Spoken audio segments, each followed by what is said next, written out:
नमस्कार दर्शकों, दूरदर्शन के हमारे कार्यक्रम कर्णधार में आप सभी का हार्दिक स्वागत है।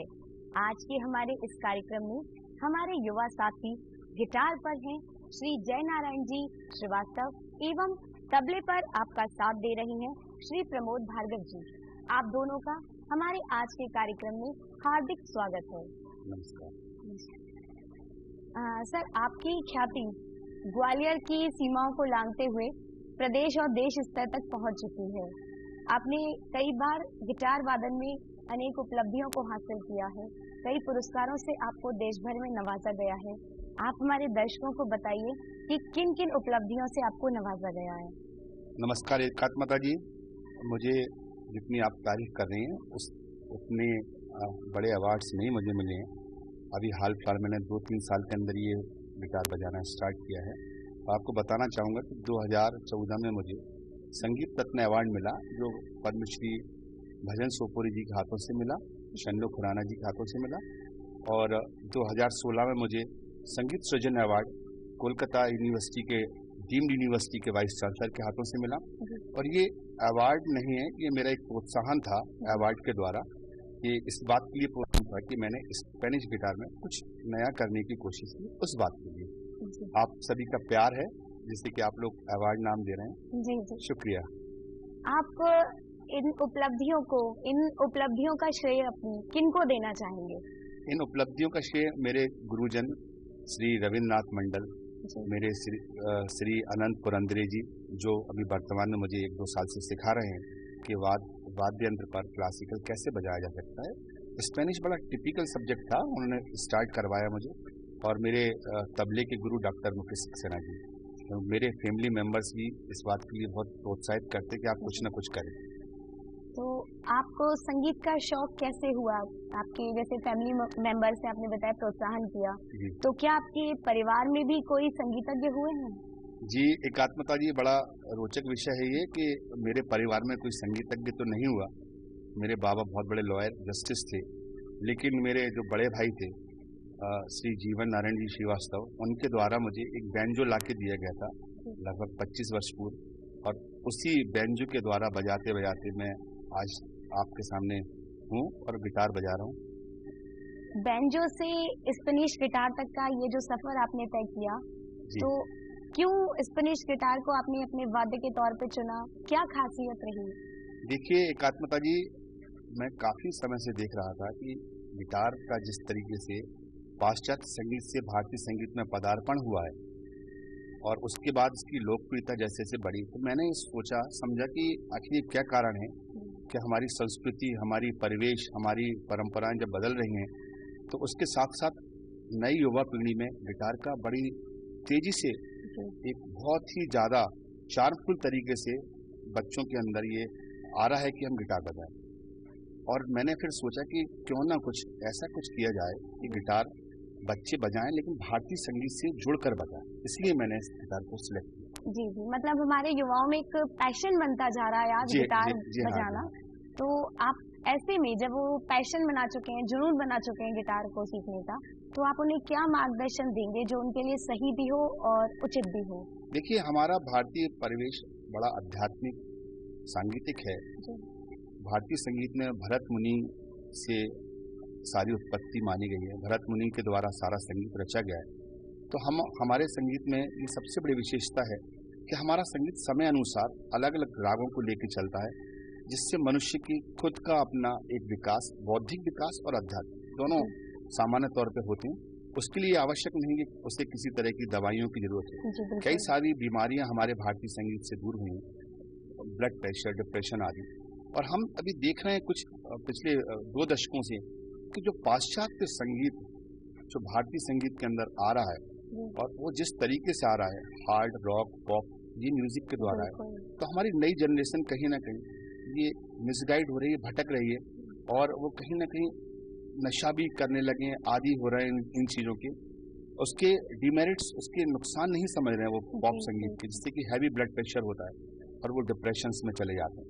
तो मेरा उन लोगों से यही अनुरोध है जो ये लोग कार्यक्रम युवा देख रहे हैं, मेरा आप सभी से हाथ जोड़ के ये निवेदन है कि आप गिटार बजाते हैं, गिटार में एटलीस्ट कम से कम 2 या 3 राग समय अनुसार अवश्य बजाएं, गाएं और सुने, तो आपका जितना भी पढ़ाई का स्ट्रेस है, जितना भी आपको अन्य बीमारियां हैं, वो लगभग शास्त्रीय संगीत के द्वारा काफी हद तक नियंत्रित हो जाएंगे और ठीक भी हो जाएंगे।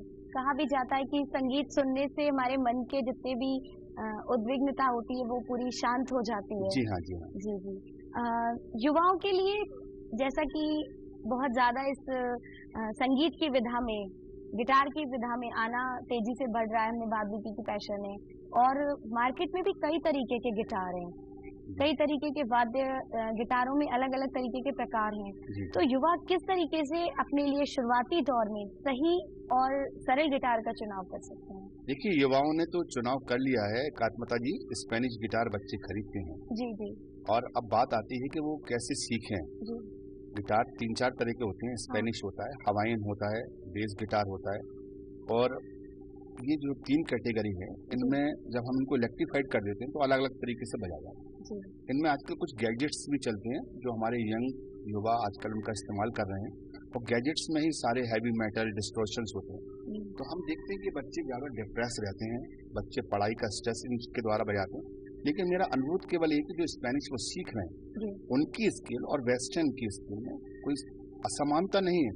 अगर वो वाकई वेस्टर्न म्यूजिक बजाते और गाते हैं तो उनसे मेरा अनुरोध है कि उसका कंपेयर इंडियन क्लासिकल से वो करके देखें, और साथ में उसके जो फायदे हैं उनको जरूर एडॉप्ट करें। तो उससे वो देखेंगे कि उनके अंदर एक अभूतपूर्व चेंज हो रहा है। उन्हें जरूरत नहीं कि ज़्यादा देर रात तक वो जगें।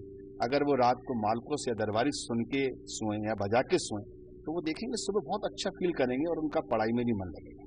संगीत का मानसिक और आध्यात्मिक कोई संबंध है? बिल्कुल है। देखिए, वाइब्रेशंस हमेशा, जो भी कंपन होते हैं ध्वनि के, वो कभी खत्म नहीं होते हैं एकात्मता जी, वो कहीं ना कहीं ब्रह्मांड में चलते रहते हैं। उसी से ही हमारा टेलीपैथी बना है। भारतीय संगीत बहुत ही ज्यादा धनाढ्य है भारतीय संगीत, जिसमें कि हम कहते हैं कि यदि हम किसी को याद कर रहे हैं और वो हमें फोन करके कहता है कि अभी हम आपको 5 मिनट पहले ही याद कर रहे थे, तो हम ये देखते हैं कि भारतीय संगीत जो लोग सुनते, गाते, बजाते हैं, तो कई सारी बीमारियां उससे दूर होती है, कई सारे रोग दूर होते हैं। और भारतीय संगीत का तो ये अभी से नहीं, लगभग 5000 सालों से इतिहास रहा है कि भारतीय संगीत तो पूरा आध्यात्मिक है, प्रभु से मिलन का एक सबसे अच्छा तरीका है। बहुत अच्छी बात कही आपने। और आध्यात्मिक और मानसिक संगीत का बहुत बेजोड़ संगम होता है। तो आपसे मैं अनुरोध करूंगी, क्योंकि आपको गुड्डू भैया के नाम से हमारे पूरे दर्शक जानते भी हैं, कि आप हमारे दर्शकों के लिए अपनी पसंद की कोई धुन सुनाइए। मैं एक मिश्रित समाज में एक धुन जो शीघ्र तैयार की है, सुनाता हूँ आपको। बिल्कुल। और दादरा ताल में।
वास्तव में आध्यात्मिक मानसिक जो हम चर्चा कर रहे थे, उसका सच में आनंद प्राप्त हुआ।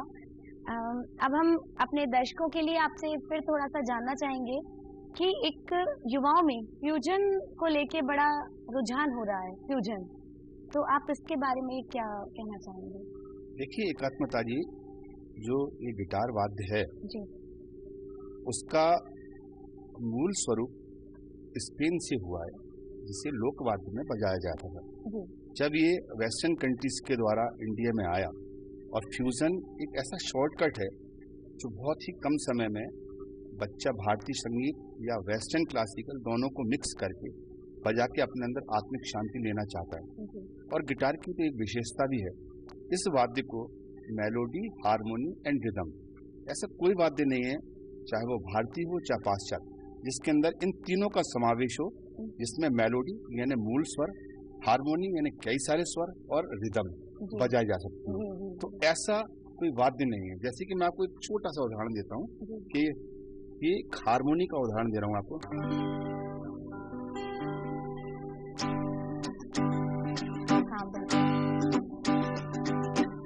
ये वेस्टर्न से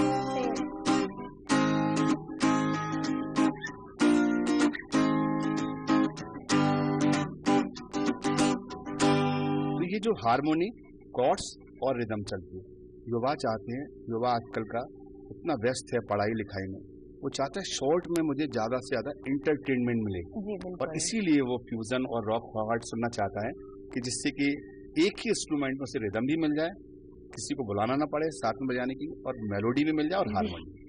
शायद इसीलिए युवाओं का रुझान जो है वो गिटार की तरफ बड़ी तेजी से बढ़ा है। बिल्कुल बिल्कुल, क्योंकि वाद्य तो और भी बहुत सारे हैं, लेकिन हमारे युवा साथी जो हैं वो सबसे ज्यादा आज के समय में गिटार को पसंद करने लगे हैं, और खास तौर पे स्पेनिश गिटार को। जी जी।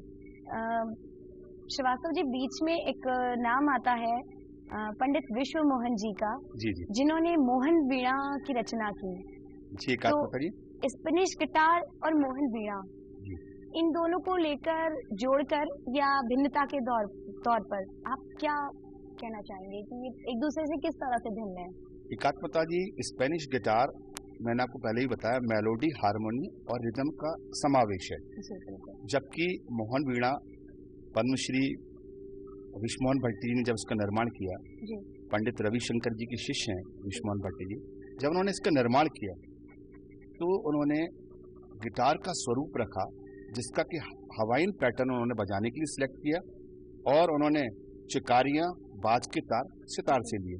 इस प्रकार से उन्होंने ये महसूस किया कि सितार का बजाने का पैटर्न चिकारी और बाज के तार, तरब के तार, वो उन्होंने गिटार के अंदर फिट करके, और बजाने का पैटर्न उन्होंने मूल रूप से हवाइन गिटार का लेके उसका निर्माण किया। तो ये दोनों बड़े टिपिकल काम थे। विश्वमोहन जी के लिए भी एक चैलेंज था, जिन्हें वर्ल्ड ग्रैमी अवार्ड भी मिला है, उन्हें दुनिया जानती है, और मैं भी उनको प्रणाम करता हूँ, नमस्कार करता हूँ श्रद्धा से। लेकिन स्पेनिश गिटार और इन दोनों में बहुत अंतर है। स्पेनिश गिटार में बजाने के लिए, राग बजाने के लिए गुंजाइश बहुत कम रहती है, क्योंकि इसके फ्लैट्स जो होते हैं बहुत छोटे होते हैं। मोहन वीणा में यही फ्लैट्स होते हैं, पर स्लाइडिंग मैटर से वो सारे के सारे राग में जो आवश्यकता होती है स्वर विस्तार करने के लिए, स्वरों को समझाने के लिए, और स्वरों को मेड़, जमजमा, झाला देने के लिए, वो सारा उन्होंने समावेश अपनी मोहन वीणा में किया। तो यकीनन उससे बजाना स्पेनिश गिटार की तुलना में कठिन है उससे बजाना, और तो बहुत साधना और लगन का काम। मतलब हमारे युवा अगर एक लंबी साधना करके किसी वाद्य को बजाना चाहे, तब जाके वो मोहन वीणा बजा पाएंगे। देखिए, आखिरकार वही बात आ जाती है एकात्मता जी कि भारतीय संगीत पूरा साधना पे ही आधारित है, और आध्यात्मिक रूप से जब आप साधना करते हैं तब आपको उसके फल जो मिलते हैं वो अति उत्तम होते हैं। सही बात है जी। स्पेनिश गिटार जो आपका प्रिय और प्रमुख वाद्य यंत्र है, तो इस पर शास्त्रीय संगीत को यदि हम बजाएं तो किस तरह से बजा सकते हैं? शास्त्रीय संगीत, जैसे कि मैंने अभी आपको शुरुआत में देश सुनाया, राग देश सुनाया, इस प्रकार से कई सारे राग में बजाए जा सकते हैं, और काफी कुछ समानता है इसमें। जैसे स्केल्स जो होती हैं, जिससे मैं डी स्केल को यूज कर रहा हूँ, और भारतीय संगीत में इसको काली एक कहते हैं, और इसमें और भारतीय संगीत में कोई ज्यादा अंतर भी नहीं है। वेस्टर्न कंट्रीज में जो आयोनियन मोड होता है वो भारतीय संगीत में विलाबल होता है। वेस्टर्न कंट्रीज में जो लाइडियन मोड्स होता है वो भारतीय संगीत में कल्याण होता है। वेस्टर्न कंट्रीज में जो मैक्सोलाइडियन होता है वो भारतीय में खमाज होता है। वेस्टर्न में जो डबल हार्मोनिक होता है वो अपना भैरव होता है, जिसमें रेधा कोमल बजाए जाते हैं। इस प्रकार से दोनों का समावेश किया जा सकता है। अब कुछ संगीतज्ञ ऐसा मानते हैं कि इसमें गुंजाइश नहीं है बजाने की। तो मैं इतना ही कहना चाहता हूँ कि जैसे कि हमारे संतूर में भारतीय वाद्य जिसको अपनाया गया है, संतूर में भी मीड़ की कोई गुंजाइश नहीं होती, लेकिन आप उनको स्ट्रोकिंग से चंचल प्रवृत्ति के जो भी राग हैं उनको आसानी से बजा सकते हैं। और गिटार में भी चंचल प्रवृत्ति के राग जो हैं, जो मध्य लय में और द्रुत में बजाए जा सकते हैं, बड़े आसानी से बजाए जा सकते हैं। आपने नाम ले दिया, क्योंकि मेरे जहन में भी ये प्रश्न आया था कि दो तरीके के राग मैंने सुने थे, गंभीर प्रवृत्ति के और चंचल प्रवृत्ति के। जी। तो कौन कौन से गंभीर प्रवृत्ति के राग होते हैं और कौन से चंचल? देखिए, प्रवृत्ति रागों की उनमें गाए जाने वाले ख्याल से होती है। एक ताल के कई सारे राग हैं, धमार के राग हैं, और जो बड़े ख्याल के राग होते हैं जिनमें जो अति विलंबित होते हैं वो राग गंभीर प्रवृत्ति के राग होते हैं, जिनमें कि स्वर विस्तार को बड़े लंबे हिसाब किताब से बड़ी मात्राओं को गिनती किया जाता है।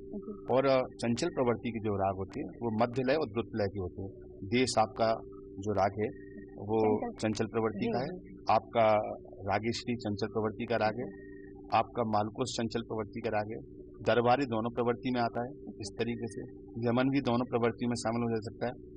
आप रागों में जैसे जैसे आप उनकी प्रवृत्ति को देखेंगे, जैसे जैसे उनकी गति को देखेंगे, उस हिसाब से आपको वाद्यंत्र या गायन वादन, छोटा ख्याल या बड़ा ख्याल सिलेक्ट करना होगा। बिल्कुल। गुड्डू भैया, गिटार बजाना अपने आप में यकीनन बहुत कठिन काम है, और उसके बाद फ्यूजन और शास्त्रीय संगीत दोनों को एक ही वाद्य में बजाना यकीनन बहुत ज़्यादा कलाकारी का काम है। आपने किस तरह से इसे आसान बनाया और यहाँ तक की सफर को तय किया? देखिए एकात्मता जी, गिटार या कोई भी बात कठिन तब तक नहीं होता जब तक कि उसका ज्ञान हासिल ना किया जाए। ज्ञान हासिल करने के बाद, उसे विधिवत सीखने के बाद हर चीज़ सरल हो जाती है। भारतीय शास्त्रीय संगीत और वेस्टर्न संगीत, गिटार को हम सीधे सीधे वेस्टर्न संगीत से जोड़ते हैं। दोनों में कोई भी भिन्नता नहीं है, काफ़ी समानता है। कहने के तरीके अलग हैं। सारे गामा पाधानी सा जिसे हम बोलते हैं, उसे डोरे मीफा सोलाटी बोलते हैं वेस्टर्न कंट्रीज में। जिससे हम जल बोलते हैं उसे इंग्लिश में पानी बोलते हैं, और इटली में उसे एक्वा बोलते हैं। हमें इंटरनेशनल भाषाएं समझना पड़ती हैं, फिर दोनों काम बड़े आसानी से किए जा सकते हैं। तो यदि वेस्टर्न कंट्रीज के नोटेशंस, स्टाफ नोटेशंस हमने यदि सीखें और भारतीय संगीत के सारे थाट और वेस्टर्न कंट्री के मोड्स सीखें, मैंने आपको बताया सब समानता एक सी है, तो वो दोनों समान रूप से एक साथ काम किए जा सकते हैं। बशर्ते आपको अलंकार भी सीखना होंगे भारतीय शास्त्रीय संगीत के, और वेस्टर्न कंट्री के मोड्स और स्केलें भी सीखना पड़ेंगी। बिना स्केल बजाए, बिना मोड्स किए, बिना अलंकारों की तैयारी किए और बिना रागों की जाति जाने, ये सब करना बहुत कठिन होता है, इतना आसान नहीं होता। लेकिन यदि विद्यार्थी जो कच्ची उम्र में सीखते हैं वो बहुत अच्छा सीखते हैं, और बहुत जल्दी हम लोगों की तुलना में उनका कहीं ज़्यादा रुझान ज़्यादा होता है सीखने का, और बहुत जल्दी सीखते हैं। बशर्ते हमें ये संस्कार देने होंगे कि वो भारतीय भी संगीत सीखें। बिल्कुल, क्योंकि जब भारतीय संगीत यदि हम कहें तो हमारी आत्मा है। जी। और फ्यूजन जो है वो एक आधुनिकता से जुड़ा हुआ संगीत है। जी। तो दोनों के लिए हमें आध्यात्मिकता से जुड़े रहने के लिए भारतीय संगीत को अंगीकार करना बहुत ज़रूरी है। जय नारायण जी, आपसे एक निवेदन है कि आपने इतना अच्छा ज्ञान दिया, अब कुछ ऐसा सुनाइए जिससे हमारे दर्शकों का मन भी झूम उठे और उनको और थोड़ा कार्यक्रम का आनंद आए। जी, मैं आपको एक बहुत पुरानी फिल्मी धुन सुनाता हूँ। जी बिल्कुल। सुहाना सफर और ये मौसम हंसी। बहुत सही।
आपका बहुत बहुत धन्यवाद कि आप हमारे इस कार्यक्रम में आए और हमें अपना कीमती समय दिया।